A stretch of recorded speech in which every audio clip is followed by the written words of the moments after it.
আসসালামু আলাইকুম প্রিয় চাকরি প্রত্যাশী ভাই ও বোনেরা, আশা করি সবাই ভালো আছেন। আজকে আপনাদের সামনে আমি যে টপিক নিয়ে ক্লাস নেব, আমাদের চাকরি পরীক্ষা, ইন্টারমিডিয়েটের পরীক্ষা, ভার্সিটির পরীক্ষা, বিভিন্ন প্রতিযোগিতামূলক পরীক্ষায়, ইভেন আমাদের একাডেমিক কিছু বিষয়েও যে বিষয়টা খুবই গুরুত্বপূর্ণ, এবং ইভেন ইংরেজি বিভাগের শিক্ষার্থীদের জন্য যেটা সব থেকে কনফিউজিং, যে বিষয়টা আমাদের সবারই কঠিন মনে হয়, সে বিষয় নিয়ে আজকে কথা বলবো। সেটা হচ্ছে অ্যাপ্রোপ্রিয়েট প্রিপোজিশনের কিছু বিষয় আছে, কনফিউজিং প্রিপোজিশনগুলো নিয়ে কখন আমরা কোনটা ব্যবহার করব, সেটা আমি আজকে একটা ছকের মাধ্যমে আপনাদের বোঝানোর চেষ্টা করব। আসেন দেখি যে বিষয়টা। প্রিয় শিক্ষার্থীবৃন্দ, এখানে একটা ছক আঁকার চেষ্টা করেছি আমি, আহ, যেখানে বোঝানোর চেষ্টা করতেছি। দেখেন যে কখন কোনটা বসবে। ডাই মানে কি? ডাই মানে কি? মারা যাওয়া। এখন বিষয়টা নর্মালি এটা একটা ওয়ার্ড, এটার সাথে কখন কোনটা বসে কি অর্থ দেয়, এখন কখন আমরা কোনটা বসাবো পরীক্ষার হলে। দেখেন, আমি যদি নিচে থেকে যাই, একটু দেখানোর চেষ্টা করি। নিচে থেকে বললাম যে ডাই ফ্রম। ডাই ফ্রম মানে কি? ডাই ফ্রম মানে কি? কেউ যদি অতিরিক্ত খায়, মনে করেন আপনি অতিরিক্ত খেয়ে, অতিরিক্ত খাটুনি করে, অতিরিক্ত কোনো কিছু করে, যে এক্সেস, যেটা অতিরিক্ত কোনো বিষয় করে আপনি যদি মারা যান, সেক্ষেত্রে কোনো কিছু করেন, সেক্ষেত্রে আপনি যেটা ব্যবহার হবে ডাই ফ্রম। সেক্ষেত্রে সেন্টেন্সটা কেমন হবে? যেরকম দেখেন, he died from over eating. আমি আপনাদের ক্লাস এবং সবকিছু সুবিধার্থে লিখে রেখেছি। বললাম ডাইট ফ্রম মানে এই যে ওভার ইটিং মানে কি? ওভার ইটিং মানে কি? অতিরিক্ত খাইছে, পেট ভরে খাইছে, পেটে আর জায়গা নাই, সেই জন্য কি বলছে? ডাইট ফ্রম। তারপরে দেখেন, এখানে বলেছি 2 number, die for. Die for. এখন ফর কখন হবে? কেউ যদি দেশের জন্য মারা যায়, যেরকম যুদ্ধে গিয়ে মারা গিয়েছে, কোনো মহৎ কাজের জন্য, মহৎ উদ্দেশ্যের জন্য মারা গিয়েছে, সেক্ষেত্রে আমরা ডাই ফর ব্যবহার করব। এখন বিষয়টা ডাই কিভাবে, দেখেন একটা বাক্যের মাধ্যমে বোঝানোর চেষ্টা করেছি। যেমন he died for the liberation war. He died, সে মারা গিয়েছে কিসের জন্য? স্বাধীনতা যুদ্ধের জন্য। এটা একটা মহৎ কাজ ছিল, এটা একটা ভালো কাজ, দেশের জন্য, দেশের জন্য যুদ্ধ। এই জন্য তখন আমরা ব্যবহার করব কি? Die for. তৃতীয়ত যে বিষয়টা দেখেন, ডাই অ্যাওয়ে অথবা আউট। ডাই অ্যাওয়ে অথবা আউট। ডাই অ্যাওয়ে অথবা আউট। হয়তো এখানে একটু বুঝতে আপনাদের সমস্যা হচ্ছে গলাটা, কিন্তু দেখেন ডাই অ্যাওয়ে অথবা আউট। এখন ডাই অ্যাওয়ে এবং আউট একই জিনিস, যে কোনোটাই ব্যবহার করতে পারে, অ্যাওয়ে অথবা আউট, পরীক্ষা যেটাই থাকুক না কেন, কখন কোনটা ব্যবহার করবেন। ডাই অ্যাওয়ে আউট মানে কি? বিলুপ্ত হয়ে যাওয়া, মানে কি? ক্রমান্বয়ে শেষ হয়ে যাওয়া, যেটা আপনার আস্তে আস্তে শেষ হয়ে যায়। যেরকম বলেন যে, দেখেন যে বিষয়টা এখানে, এই যে দেখুন, dinosaur died out millions of years ago. Dinosaur গুলো, আমরা ডাইনোসরের গল্প শুনেছি, পড়েছি বই পুস্তকে, সে বিষয়ে দেখেন ডাইনোসর গুলো ডাইড আউট মানে কি? শেষ হয়ে গিয়েছে, আমাদের বিলুপ্ত হয়ে গেছে, যেটা আর পাওয়া যায় না। কত বছর আগে? Millions of years, millions of years ago, million years পূর্বে। এই জন্য বলেছি যে বিলুপ্ত হয়ে গেছে, এই বিষয়টা শেষ।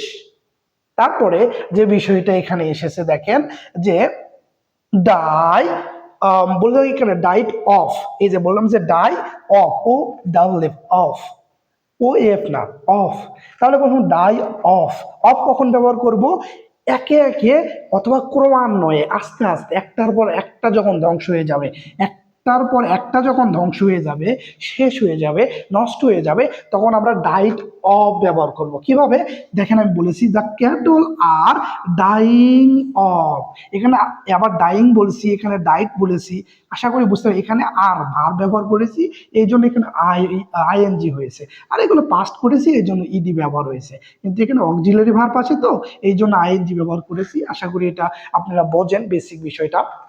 এখানে ডাইং অফ মানে কি? The cattle R dyeing of in the village. তার মানে কি? গবাদি পশু আর ডাইং অফ কি করতেছে? মারা যাচ্ছে ইন দ্য ভিলেজ। ভিলেজ কি করছে? আস্তে আস্তে মারা যাচ্ছে ইন দ্য ভিলেজ, গ্রামে, মানে একটার পর একটা। যেরকম আমরা ওই যে লাম্ফি ডিজিজ গুলো হয়, এরকম একটার পর একটা নষ্ট হয়ে যায়, ক্রমান্বয়ে শেষ হয়ে যায়, সেই ক্ষেত্রে আমরা এগুলো ব্যবহার করব। আমাদের ব্যক্তি জীবনে এগুলো আমরা ব্যবহার করতে পারি, সেই জিনিসগুলো মাথায় রাখবেন। তারপরে বললাম যে দাই থ্রু। বলছে থ্রো, বলছে ডাই থ্রো কখন ব্যবহার করবেন? অবহেলায়, অযত্নে।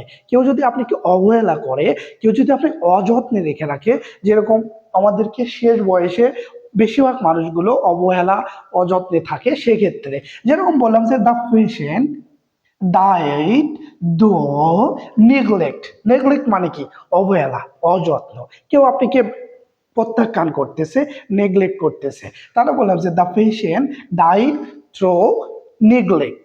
এখানে এই জন্য ব্যবহার করছি ডাই থ্রো, ডাই থ্রো।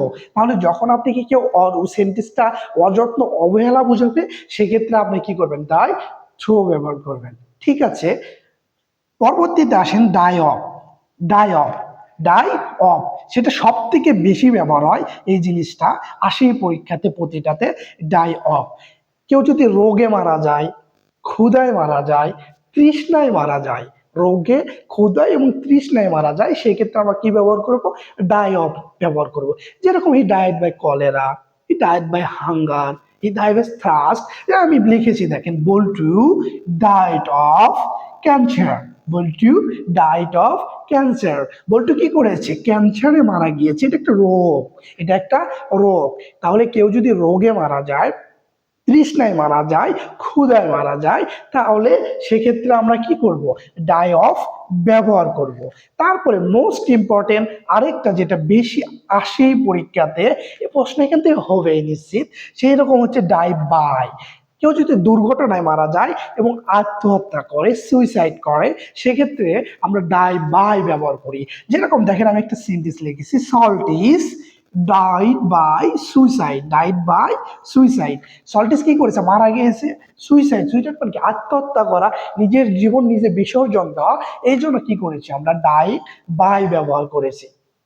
এবং আরেকটা মোস্ট ইম্পর্টেন্ট যে বিষয়টা আমাদের এখানে প্রিপোজিশন যেটা আছে, সেটা দেখেন, প্রিয় শিক্ষার্থীবৃন্দু, ডাই ইন, মানে ডাই ইন।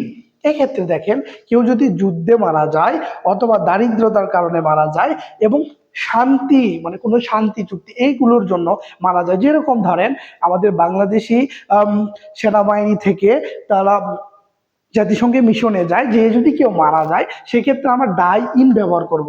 যেরকম দেখেন, এই যে বললাম, মফিস die in battle, die in battle. মফিস কি করলো? যুদ্ধে মারা গিয়েছে। তার মানে যুদ্ধে, এই যে বিষয়টা এখন আমি এখানে উল্লেখ করেছি, যুদ্ধে, দারিদ্র, শান্তি, এগুলোতে মারা গেলে কি ব্যবহার করব? Die in. দেখেন, এখান থেকে যে বিষয়গুলো পরীক্ষাতে অবশ্যই অবশ্যই আপনার জন্য পাবেন, সেটা হচ্ছে most important die for, die of, die by, তারপরে ডাই ফ্রম। এই চারটার ব্যবহার বহুল ব্যবহৃত। এটা প্রাইমারি বলেন, নিবন্ধন বলেন, প্রত্যেকটা পরীক্ষায়, এবং ভার্সিটি অ্যাডমিশন বলেন, তারপরে যে কোনো পরীক্ষাতে, বিসিএস, সব জায়গাতে এখান থেকে আশা করি এই ছকটা, এই ক্লাসটা ভালো করে যদি মনোযোগ দেন, এই ছকটা যদি বোঝেন, আশা করি প্রিপোজিশন, কনফিউজিং যে প্রিপোজিশনগুলো অ্যাপ্রোপ্রিয়েটেড, সেটা না আপনার আর কোনো সমস্যা থাকবে না, ইনশাআল্লাহ। এখন বিষয়টা হচ্ছে, এই জিনিসটা ভালো করে দেখবেন, দেখে একটি বোধগম্য করার চেষ্টা করবেন। আজকে এ পর্যন্ত, পরের ভিডিও পর্যন্ত সবাই অপেক্ষা করবেন। আমার ভিডিওগুলো যদি ভালো লাগে, লাইক, কমেন্ট, শেয়ার এবং সাবস্ক্রাইব করবেন আমার ইউটিউব চ্যানেলটা। সে পর্যন্ত সবাই ভালো থাকবেন। আসসালামু আলাইকুম।